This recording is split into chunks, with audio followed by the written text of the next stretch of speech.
cover our board, I've just wiped my table, so I'm just going to wipe off and make sure there's any moisture. You do have to get the moisture off your table because otherwise your sugar paste will stick to it. I know that sounds really obvious, but a lot of people don't realise that. So this is the leftover sugar paste that we used to cover the cake. Now, the cake has got a cake board underneath it, so you can actually ice your drum and then put the cake on top of it. So all I'm going to do is show you a nice technique, very simple technique, on how to cover a board and pop some wood grain down. So there we go. I'm just rolling out the paste nice and thinly. Now, if you've got to roll a really big board, say an 18-inch, 20-inch board, and you're worried that your paste is going to rip before you even get it big enough, even though this is a relatively small cake, I'm going to show you, I'll always check for fibres, by the way. It's not particularly hairs, it's just, even though we've come in, missed it 3 times, even though we've come in, we've got clean clothes, we've got chef's jackets that only stay in the cake room, you can still carry dust in with you. So you have to be super careful. Right, so if this was too small, for example, I'm spritzing my board, got it on a turntable. If this was too small, you would roll it to make it bigger. Can you see? You just make it longer. So you can stretch it out that way. I'm now going to treat this like a pie dish. So I'm going to use my sharp knife, cutting at an angle going away from me. And I'm not going to make it too crazy thin. And I'll tell you why. The cake ribbon is ever so slightly deeper than the cake board. So I want to make sure that I got some detail on the sides of that. And it's just going to hide everything for me.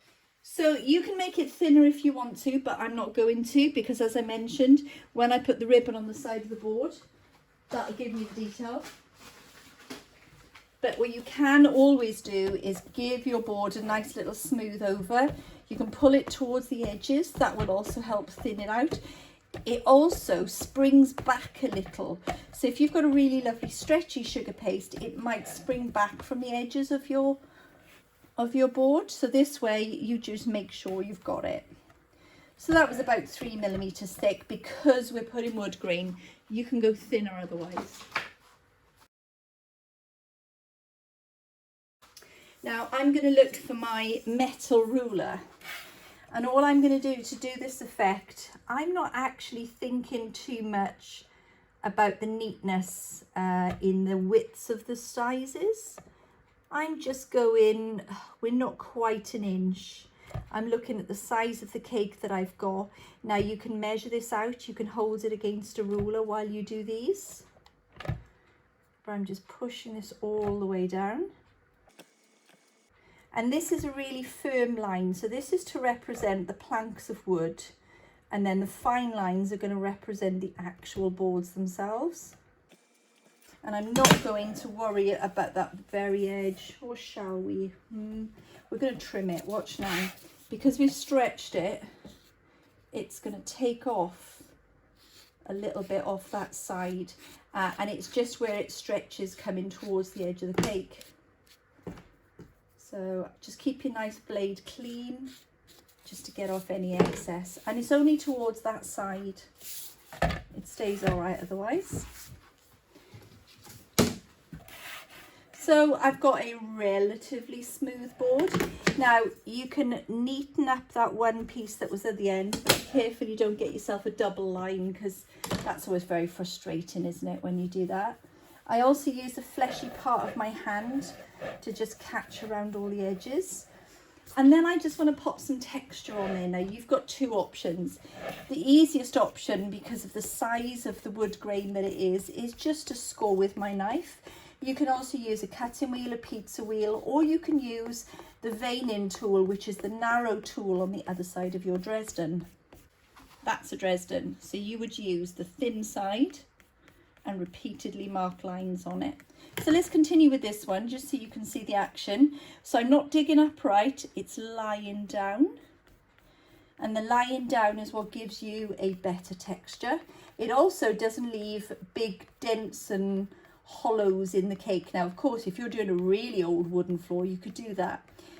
But this cake is actually, the baseboard is covered to represent wooden panels on a wall rather than actual floorboards. So I'm not going to make it so crunchy looking and old.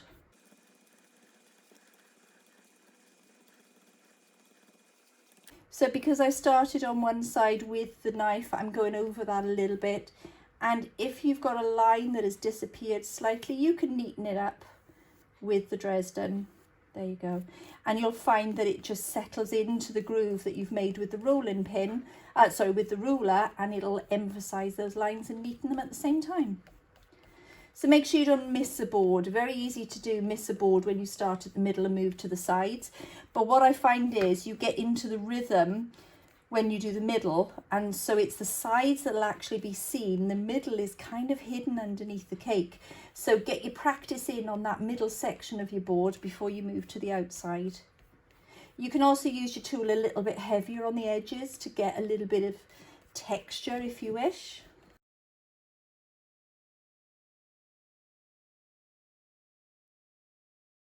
I'll hold this up for you to see.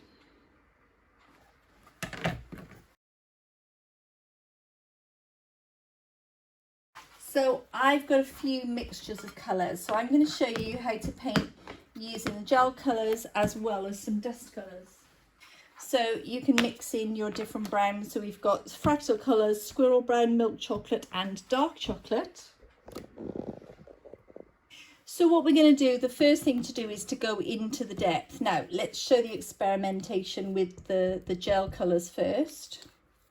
So that's the brown going in, sorry, and this is some dipping solution, but you can also use vodka as well. So let's have a look at that colour. Gorgeous, rich colour, isn't it? Now, that may be a little bit too dark for me. So one way you could counteract that would be to pop in a little bit of yellow. You could even change the tone again by going in with some peach instead. But look at that, that's now a more honey wood instead.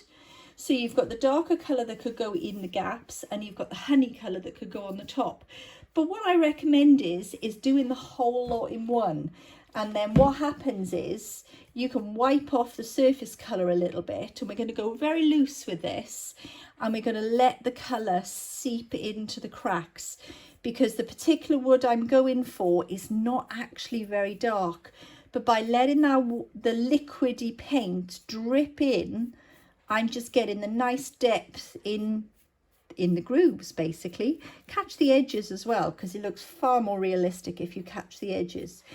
And if you try not to overpaint too many times, it just gives you a nice effect. So I'm just going to get a little bit more yellow, because it doesn't actually matter too much if we get a differing in colours, because we're going to be going over it again. So I'm going in with my brown, in with my yellow, getting the approximate colour again, and then what I'm going to do is start at the opposite end, still making sure the deep colours run into those lengthy wood grain. Can you see that settles in really nicely? So this is a super fast way of getting a texture and a pattern onto your board, and I will show you how to finish it off as well. So now I'm going to go both directions a little bit, because we're back into that middle section now. So I'm just making sure I've caught all my grooves, haven't missed any bits. I'm going into the gaps if it didn't settle in the gaps, and I'm catching all the edges around the outside. So any bits that you missed, just make sure you grab them now. Because if you notice later, it's never quite the same to get that colour back, is it? Now you can get a bit more of the dark brown, and every now and again you can go in a bit deeper.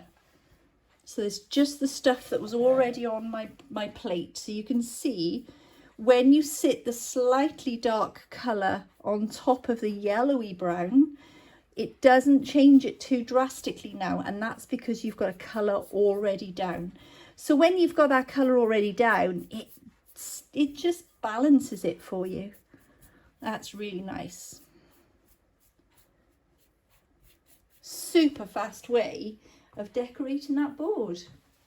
We're going to put a couple of spots more brown on here. No more of the yellow. There's a little bit of yellow still on the plate. So all I'm going to do is mix it up in with that yellow and keep catching the edges. Make those edges look gloriously darker. Only a little bit. We're not going deep dark wood stain.